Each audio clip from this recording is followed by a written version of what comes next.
Esse julgado do STJ vai despencar nas provas de concurso em 2026 e em 2027. Por quê? Trata de um tema muito sensível, artigo 121 do Código Penal. Vamos ver esse julgado, como sempre, através de uma questão discursiva inédita, padrão alto rendimento jurídico. Por que através de uma questão discursiva? Porque você consegue absorver muito melhor o conteúdo. E quando se deparar com uma questão discursiva, você vai estar preparado para tirar nota 10 na questão discursiva. E para tratar esse assunto, como fazemos? Como é o procedimento aqui? Qual é o padrão ARJ? Primeiro, vamos ler o enunciado da questão. Depois, vamos analisar o julgado que a questão se baseou. Por quê? Porque, normalmente, toda questão discursiva tem um julgado base por trás. Certo? Mesmo que tenha fundamentos legais, há sempre uma jurisprudência aliada a esses fundamentos legais. Posteriormente, passaremos pelo gabarito comentado. Mas o gabarito comentado vamos passar rapidamente, porque senão o vídeo vai ficar muito longo. Mas, desde logo, digo que esse gabarito estará na sua íntegra no PDF do Clube ARJ. O link está na descrição do vídeo. E também vamos ver no final desse vídeo sobre o Clube ARJ. Depois vamos partir para a parte mais importante do vídeo, que é o espelho de correção, onde os candidatos se deparam com um espelho de padrão de resposta, às vezes muito diferente do que ele acha que foi, do que ele acha que deveria ser, na verdade, né? Por quê? Porque ele às vezes tem a sensação de que foi bem na resposta, mas o espelho de correção da banca é muito mais complexo do que ele imaginou. Então, nós vamos ver daqui a pouco como é que funciona esse espelho de correção de provas de concurso.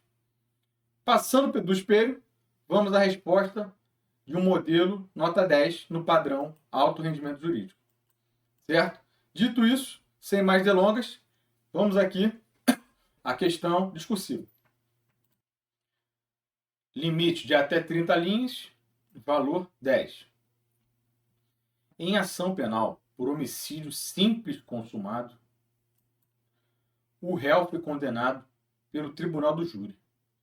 Na sentença, ao fixar a pena base, o juiz valorou negativamente as consequências do crime, afirmando que a vítima deixou 2 filhos menores de idade, razão pela qual as consequências são graves. A defesa interpôs recurso sustentando que a morte da vítima já integra o tipo penal de homicídio, de modo que a majoração da pena base configuraria bis in idem. Alegou ainda que não houve laudo psicológico nem prova específica de sofrimento extraordinário dos filhos. Responda. A existência de filhos menores deixados pela vítima de homicídio pode justificar a exasperação da pena base? Em qual fase da dosimetria e sob qual circunstância judicial? B. Quais são os limites para a valoração dessa circunstância na fixação da pena base? Limite. C. No caso concreto, a fundamentação utilizada pelo juiz é suficiente? Qual deve ser a solução jurídica adequada? Bem, vamos aqui, jurisprudência. Tema em repetitivo do STJ, número 1394, de 7 de maio de 2026. Qual foi a tese fixada? É válida a exasperação da pena base em razão das consequências do delito, na hipótese de a vítima de homicídio haver deixado filhos menores de idade. Aqui, a maioria dos candidatos param aqui. na tese. No máximo, vai acertar uma questão objetiva em um concurso jurídico. Dependendo do concurso jurídico, nem a objetivo vai acertar, porque eles vão complicar isso aqui utilizando da ratio decidente da questão que nós vamos ver aqui para frente. Fundamento central. A morte é elementar do homicídio e não pode ser revalorada. Mas a orfandade dos filhos menores não ocorre em todo homicídio e pode extrapolar o resultado típico. Continuamos na ratio decidente. Isso aqui tudo o STJ falou na sua decisão. Isso aqui não é inventado. Morte da vítima é o resultado típico do homicídio. Não pode ser usada por si só para aumentar a pena base, sob pena de bis in idem. Filhos menores órfãos não são consequência necessária do homicídio. Essa circunstância pode revelar impacto material, familiar e emocional sobre crianças ou adolescentes em formação. Exemplo prático: se o agente mata o pai de crianças de 4, 7, 10 anos, o juiz pode valorar negativamente as consequências, desde que explique por que a orfandade ultrapassa o resultado morte. Sempre tem que fundamentar, logicamente. Posição intermediária do STJ. Vedação ao automatismo. Continuamos aqui na ratio decidente. Tudo isso o STJ explicou na fundamentação. O STJ não autoriza aumento automático. Não basta mencionar que a vítima deixou filhos menores. É preciso explicar por que essa situação concreta torna as consequências mais graves. Sem prova técnica indispensável. Não se exige laudo psicológico, perícia ou demonstração de trauma extraordinário. A exigência é de fundamentação concreta e idônea. Isso aqui, ó, importantíssimo. Fundamentação ratio decidente do STJ sobre esse caso. Aqui temos o gabarito comentário, que, conforme eu falei, está no PDF para vocês depois lerem com calma, tá? Item A, aí passamos aqui ao gabarito completo. Item B, gabarito completo. Ó, continuação do item B. Item C. Perfeito. Agora chegamos no espelho de correção. Como a banca vai exigir de você para você tirar nota máxima? Na letra A, que vale 3 pontos, olha quantas parciais nós temos aqui. 0 não aborda dosimetria ou afirma que a circunstância jamais pode ser valorada. Reconhece genericamente aumento da pena, sem indicar fase correta ou fundamento legal.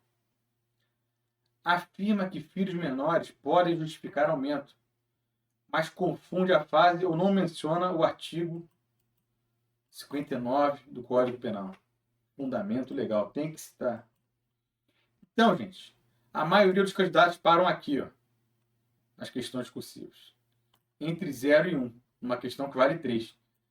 Então, o cidadão, ele responde isso aqui, ganha 1 ponto e não entende, achou que tinha tirado 10.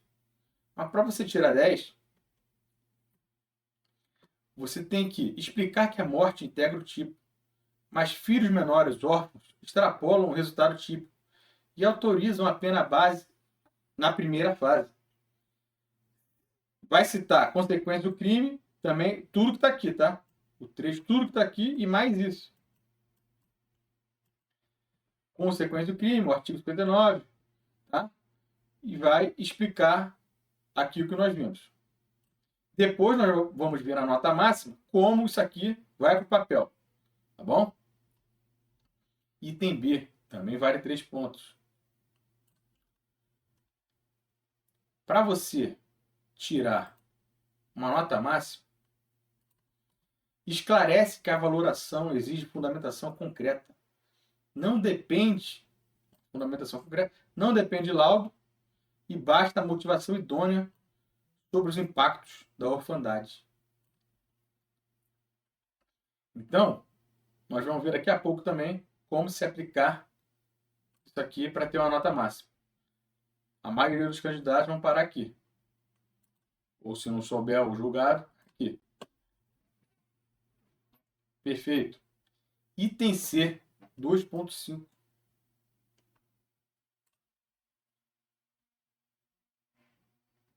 Identifica o problema na fundamentação, mas não aponta consequência jurídica. 1. Afirma insuficiência, mas não relaciona ao dever de motivação. 2. Reconhece a insuficiência da frase genérica e indica afastar a vetorial ou refazer a dosimetria. Agora, nota máxima. Conclui que a fundamentação é genérica, viola o dever de fundamentação e não atende ao tema 1394 do STJ. Tema esse que estamos vendo agora. Ah, mas eu tenho que saber o número do tema? Tem espelhos que demandam que você saiba o número do tema de repetitivos. Por quê? Porque são importantes. São séries de decisões que o STJ julgou e formou um repetitivo, formou um tema. Então, para você tirar a nota máxima, você teria que saber o tema 1394 STJ. Então, se você puder levar o VADMECO para a prova, do lado lá do artigo 121, você vai colocar um T 1394 STJ. Esse tipo de remissão normalmente é admitido nas provas. E ainda de lambuja, essa equipe do alto rendimento jurídico é muito bacana mesmo. E aqui, ó, deu 1,5 para praticamente gramática, estrutura de resposta, né? Organização e etc. Então, para você tirar nota 10, teria que cumprir aqui também uma resposta bem estruturada e organizada. Aqui temos um quadro de atribuição de notas, né? Depois vocês olhem com calma. E agora vamos ao modelo de resposta, nota máxima. Letra A, sim. Segundo o STJ, é válida a exasperação da pena base quando a vítima de homicídio deixa filho menor de idade, desde que a valoração recaia sobre as consequências do crime, na primeira fase da dosimetria, com fundamento no artigo 59 do Código Penal. A morte, por si só, é resultado típico do homicídio e não pode ser novamente valorada sob pena de bis in idem. Porém, a orfandade de filhos menores não é a consequência necessária de todo homicídio e pode extrapolar o resultado típico. Perfeito. Batemos aqui o espelho do item A, nota máxima. B.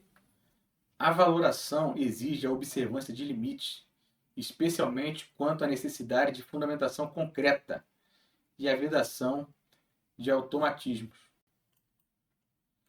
O juiz deve justificar, no caso específico, por que a circunstância agrava as consequências do delito, sem que isso implique a exigência de laudo ou prova de sofrimento extraordinário dos filhos menores. Perfeito. Batemos aqui o item B. C. No caso, a fundamentação é insuficiente. O juiz apenas afirmou que a vítima deixou 2 filhos menores e concluiu que as consequências eram graves, sem explicar concretamente a razão da maior censurabilidade. A decisão, nesse ponto, é genérica e não atende ao dever de fundamentação do artigo 93, inciso da Constituição. Inciso 9 da Constituição. Assim, a instância revisora deve afastar a valoração negativa ou determinar nova dosimetria, observada a necessidade de motivação concreta. Então, pessoal, vejam bem a complexidade que é uma questão discursiva. De repente, você sabendo o julgado, você achava que essa questão poderia ser fácil. Mas o espelho te demonstra que é sempre difícil. Qualquer questão discursiva é difícil. Por isso que você tem que treinar. Por isso que você tem que assistir os vídeos desse canal. Deixamos aqui também para vocês no PDF algumas observações, tá? Alguns erros que devem ser evitados. E para download do material, só acessar o site altorendimentojurídico.com.br, fazer parte do nosso Clube RJ, por um preço simbólico para vocês, com certeza simbólico. Nem um café custa menos de R$5, tá? O clube. E para vocês é um preço simbólico, mas para a gente é muito importante para a continuidade aqui do nosso trabalho, para a equipe continuar estruturando questões inéditas para vocês. No Clube RJ também tem e-books que são direcionados para concursos, não são aqueles livros extensos, são e-books direcionados com exemplos práticos, questões, para um aprendizado muito melhor. Também tem resumo de jurisprudências, com a ratio decidendi, obviamente, exemplos. Enfim, é um mundo novo para vocês entrarem e ajudarem aqui também a gente a continuar o nosso trabalho. Também temos o Instagram, Alto Rendimento Jurídico, onde também temos um material muito bacana lá. E, o mais importante, se não puderem fazer parte do nosso Clube RJ, que pelo menos se inscreva aqui no canal se gostar do conteúdo. Faça um comentário aí, dê o seu feedback, se gostaram ou não, que a gente tenta melhorar aí no que for possível. Tá bom? Então era isso que eu tinha para dizer hoje. Espero que tenham gostado. Fiquem com Deus e até a próxima.